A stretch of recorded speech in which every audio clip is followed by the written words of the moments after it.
Hi guys, it's Miss Checka and I am in New Haven, Connecticut in the dead of winter in January because I am so excited to talk to you about Eli Whitney.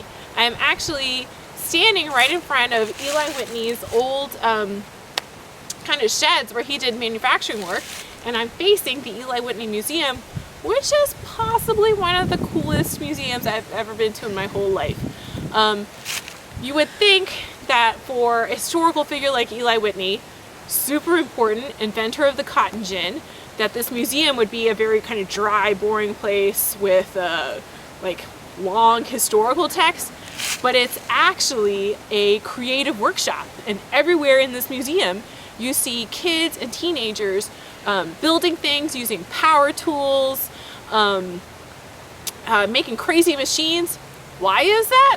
Because Eli Whitney was an inventor.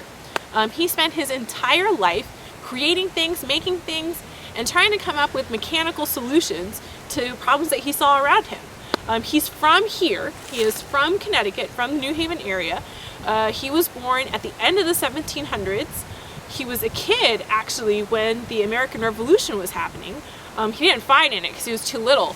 He was still on his dad's farm with his dad and his stepmom. But he actually, even as a kid, he, on his dad's farm, made like a little tiny factory where he would make nails. So even back then, he liked to make things. And when he got to be older, when he got to be a teenager, he realized, you know, Revolutionary War was already over. It's not like he was going to go to war. The farm is too small. It's too small. He's kind of bored. He really wanted to go to school. He really wanted to go to college. That was his dream. Which would seem to be a pretty easy thing because New Haven, Connecticut, in addition to being the home of Eli Whitney, is also where Yale University is. So that would seem to be a pretty easy thing, but his stepmother was a no-go for lunch. No-go for lunch, did not want to pay for him to go to school. So instead, he did what a lot of young guys did. He became a school teacher. He became a school teacher in a local school around here. He spent a couple of years saving money. He would get about $7 a month, saving money and studying and preparing to go to school. And finally, when he was 23 years old, he went to Yale University and studied the law because he thought that that would be a pretty practical thing to do. And while he was there, he made friends and made connections with other people who would go on to be really important for his inventions. So he goes to Yale, and he was older when he went. He was already 23 years old, which is past when most people are graduating. He goes, and even though he studies law, he kind of creates this reputation around campus as a guy who can like fix things and make things. So for instance, there was a science professor who had ordered all the way from England a model of the stars and planets in the universe. That model, it's called an orrery. It's really hard to say, an orrery. He orders it all the way from England and it breaks on the way. Well, young Eli Whitney, college student, creates special tools and then fixes it. So these are the sorts of things that people knew him on campus as like, wow, that guy, you know, he's kind of an engineer, he can fix things. So when he graduates from college with his law degree, he was going to study and then take his law exams. But he has the same problem from before he got to school. Just, he didn't really have much money, and now he needed to pay back his dad for all that college.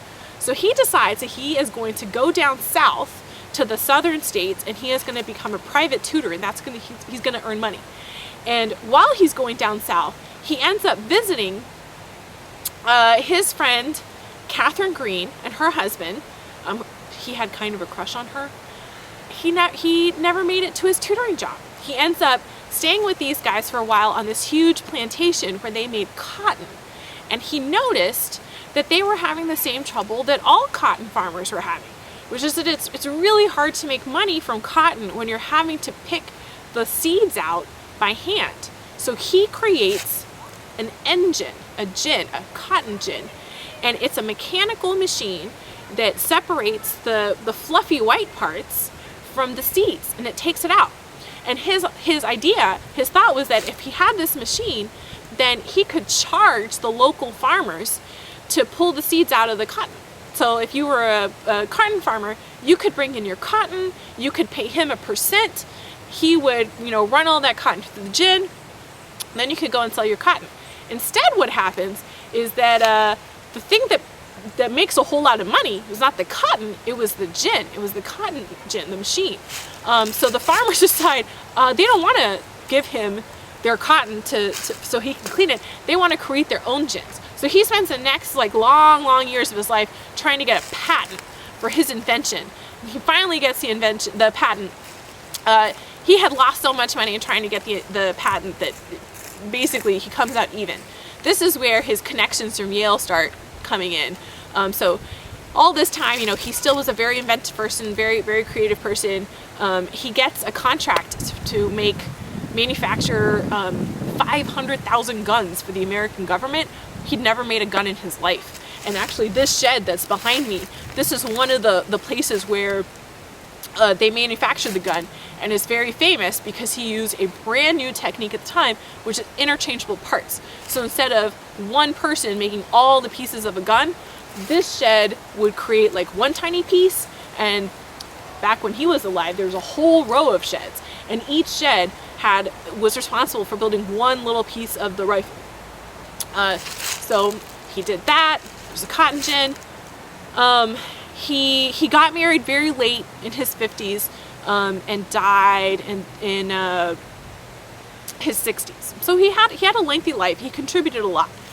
Let's get into the controversial bits. So one of the things that I found very interesting when I went into this museum, which again was amazing, they had very little information about the cotton gin. And I wondered to myself, that's crazy. Here I am, the Eli Whitney Museum. This guy is famous in every American school book for being the inventor of the cotton gin, and I'm having trouble finding information about the gin. You know why it is? People feel very uncomfortable, or at least it's a little bit controversial, about the unintended consequences of the cotton gin. So Eli Whitney, he was not a person who was very political. He was not somebody who was like a deep thinker. He was somebody who was an inventor. That's what he was concerned about. But the big issue of the time was slavery. And even though he personally didn't have really strong opinions about slavery back and forth, his invention changed the course of American history in that it allowed slavery to extend much longer than it would have if the cotton gin had not been invented. This is why. Remember how I said it's really hard, it's really time consuming to pick the seeds out of cotton? Well, it's so time consuming and it's so expensive to do that cotton was not making people a whole lot of money. So at the time that the cotton gin was invented, some historians think that slavery was kind of on its way out. It just wasn't making people money. Most of the slaves on plantation were growing things like rice. We're not going to grow rice across America, right? After the cotton gin is invented, now cotton starts to earn people a lot of money because it's a labor saving device. So now if you own a whole lot of slaves, you can use the slave labor to pick the cotton and then use the machine to pick the seeds out. You can make a huge profit. So because of this invention, now it became very profitable for people to buy and own slaves and work them on their plantations. So this guy who didn't really have strong opinions about slavery back and forth, I'm not saying he was against slavery, because he did at certain points rent people out, like rent other human beings to work in his workshop. But he wasn't like a rampant, pro-slavery guy. This guy who didn't have strong opinions about it back and forth, his invention ends up enabling slavery for a really long time. And so that's something that makes him a complicated person to think about. Because on the one hand, there are many things about him that we can admire,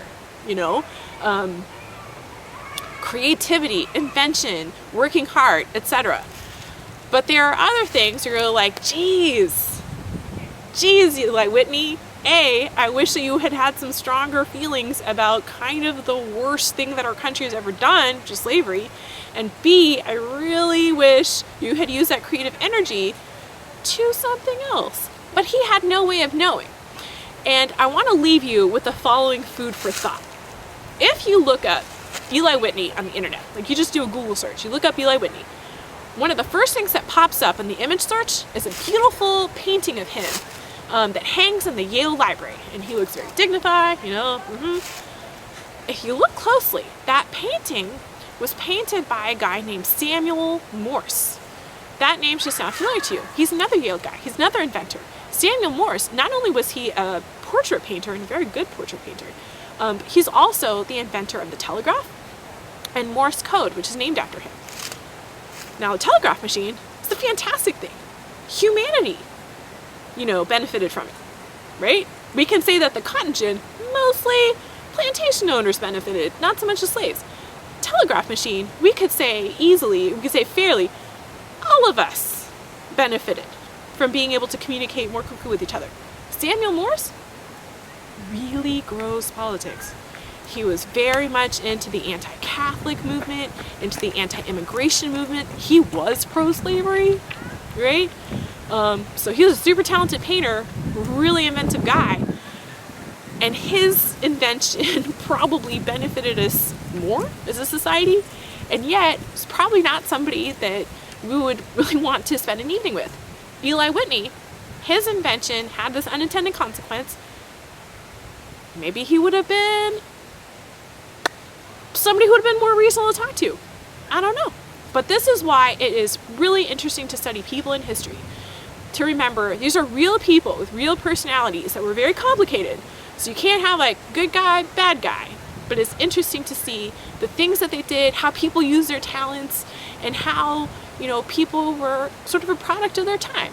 So I hope that one day you get a chance to come out here to New Haven, Connecticut, and make something at the Eli Whitney Museum that hopefully will benefit all of us. That's it.